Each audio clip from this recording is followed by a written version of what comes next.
So you're telling me that the most out-of-shape cops that have never heard the words linear algebra before all of a sudden get to use my shit to arrest kids before they've committed a crime? A recent investigation by the Tampa Bay Times revealed the Pasco County Sheriff's Office is listing more than 400 at-risk students as potential future criminals.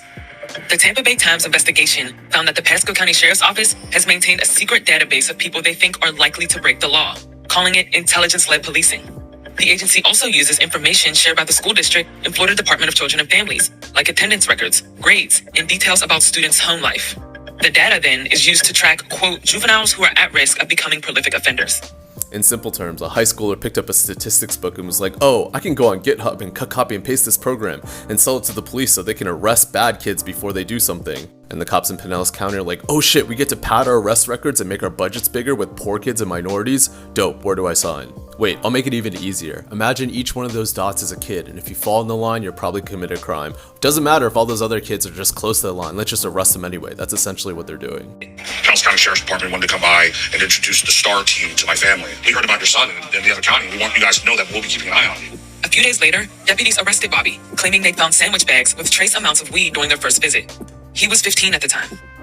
Bobby was acquitted of the charges, but then the sheriff's office seemed to turn their focus to Robert. They started coming every day, 3, 4, 5. They didn't even wait for me to come home. They come home early when my kids were home and bang on the windows and doors and, where's your dad? So what happened was Robert's son was on that database, so they drubbed up some marijuana charges to go search his house, hoping to be able to arrest him for something. And when the charges were dropped, they started focusing on the dad.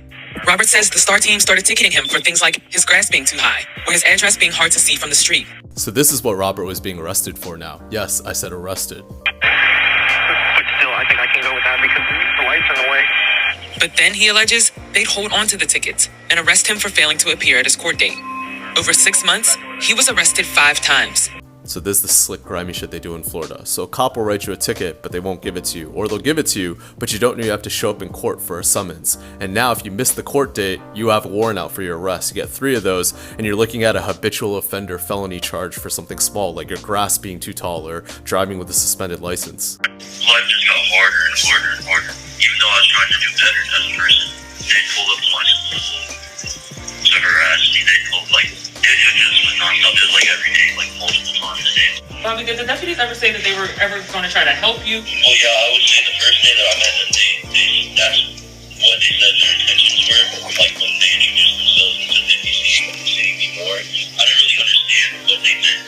And as time went on, I realized what their true intentions were. Robert is part of a lawsuit against Pasco County Sheriff Chris Naka. All 4 plaintiffs are alleging harassment and claim the program violated their constitutional rights during search and seizures.